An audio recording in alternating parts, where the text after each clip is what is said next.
महिलांनी महिलांना हळद कुंकू देऊन सांगायचं अंतरवालीत जा. तुमच्या सगळ्याच्या खांद्यावर जबाबदारी. 29 ऑगस्टला आंदोलन अंतरवालीत करायचं. आंदोलन शांततेत कुणी जाळपोळ दगडफेक करायची नाही. पण सातारा जिल्ह्यातला एकही मराठा घरी राहिला नाही पाहिजे, ही जबाबदारी तुमची.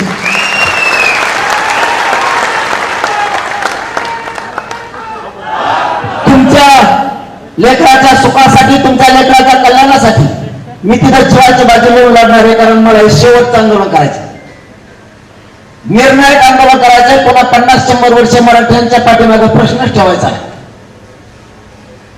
मग आता विडा काय उतरायचा, जबाबदारी काय तुमची. एकही गाव आणि एकही घर जिल्ह्यातलं सोडायचं नाही. महिलांनी महिलांना हळद कुंकू देऊन सांगायचं अंतरवालीत जा. पुरुषांनी गाव ना गाव, घर ना घर पिंजून काढायचं. समाजाच्या लेकरासाठी तुम्ही सगळे वेळ द्या. मी कधी जर एखाद्या गावात आलो अचानक, तर मला म्हणले पाहिजेत लोक की हे सगळे लोक आमच्या गावात येऊन घरोघरी येऊन यांनी सांगितलं होतं अंतरवालीत चला. इतकं तुटून काम करा. तुमच्याकडे मोटरसायकल असेल, 4 व्हीलर असेल, टेम्पो, रिक्षा, जीप, टेम्पो काय असेल, टमटम, फिमफिम काही असू द्या, अख्खे शांततेत अंतरवालीकडे झोपशी मग अभ्यास पाडून तो हण डुकलाय.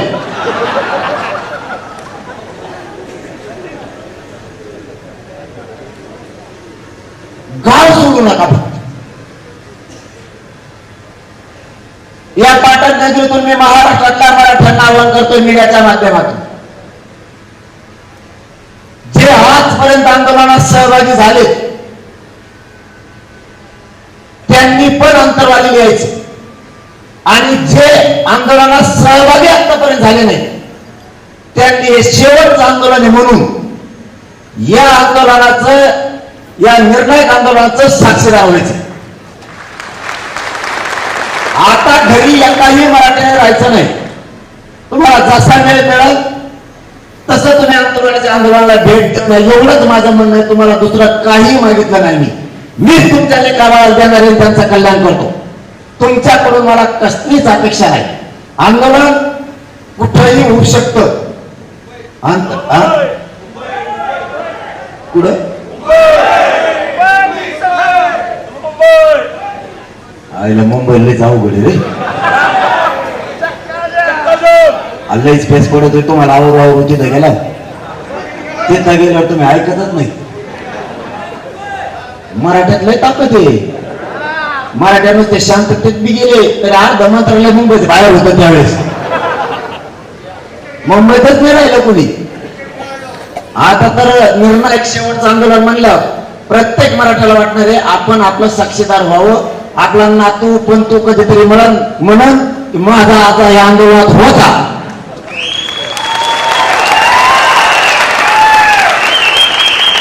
तुमचा नातू पण तो कधी म्हणला नाही पाहिजे आमचा आजा लय आयुष्य होता. हे कुणा जातच नव्हतं, कावा घरातच बसून हाकत होत. थोडं जर रक्तगरम होऊ द्या, थोडं रक्तगरम होऊ द्या. कधीतरी प्रत्येकाला स्वाभिमान जागा झाला पाहिजे. कधीतरी स्वतःला वाटलं पाहिजे मी इथं जीवनात येऊन माझ्या जातीच्या कल्याणासाठी, जातीच्या लेकरा बाळाच्या कल्याणासाठी आम्ही सुद्धा या लढाईत सहभागी होतो, साक्षीदार होतो, असा तुमचा गर्व वाटला पाहिजे नंतरच्या पिढीला. आणि नुसताच जन्माला आणखीला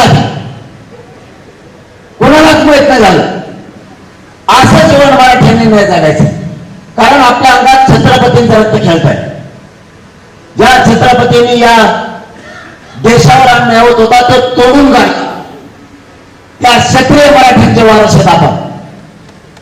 असं नाही मारायचं. समाजाच्या लेकराचं कल्याण करून मारायचं. कोणाला तरी वाटलं पाहिजे हा समाज जो उंचीवर गेला ना, आम्ही सगळे मराठी एका बाजूला होतो. कारण माझा समाज लय मोठा आहे, लय ताकदवर आहे. माझ्या समाजाला प्रचंड प्रतिष्ठा आहे. ती प्रतिष्ठा माझ्या समाजाची आपण सगळ्यांनी अजिबात कमी होऊ द्यायची नाही. देवापेक्षाही जास्त जीव माझ्या समाजाला सगळ्यांनी लावायचा. समाजाचा अपमान अजिबात सहन करायचा नाही. एखाद्याला आपला तोडा खाल्ली तरी चालल, पण समाजावर जर संकट आलं ती प्रतिष्ठा समाजाची जाऊ द्यायची नाही. समाज खाली मान घालून जगन असं आपण त्याला जगू द्यायचं नाही. तुमची आपली जबाबदारी आहे समाजाचे मान उंचवण्याची, समाजाचे लेकरं बाळा मोठे करायचे, तीच आपण सगळ्यांनी करायची. वेळेवर बघू, काही निर्णय होण्याची शक्यता आहे त्याचा काही सांगता येत नाही, पण फायनल अंतरवाली सराठीच. कारण तुम्हाला काय अंतरवालीत बसलं का मुंबईत बसलं का तुम्हाला काय पाहिजे? आरक्षण. आणि बांधावून देतो तुम्हाला काय करायचं? मी एखाद्या नदीत बसलो तर तुम्हाला आरक्षण देतो, काय आहे तुम्हाला? मी वर्षावर जाऊन बसलो, तुम्हाला काय करायचं?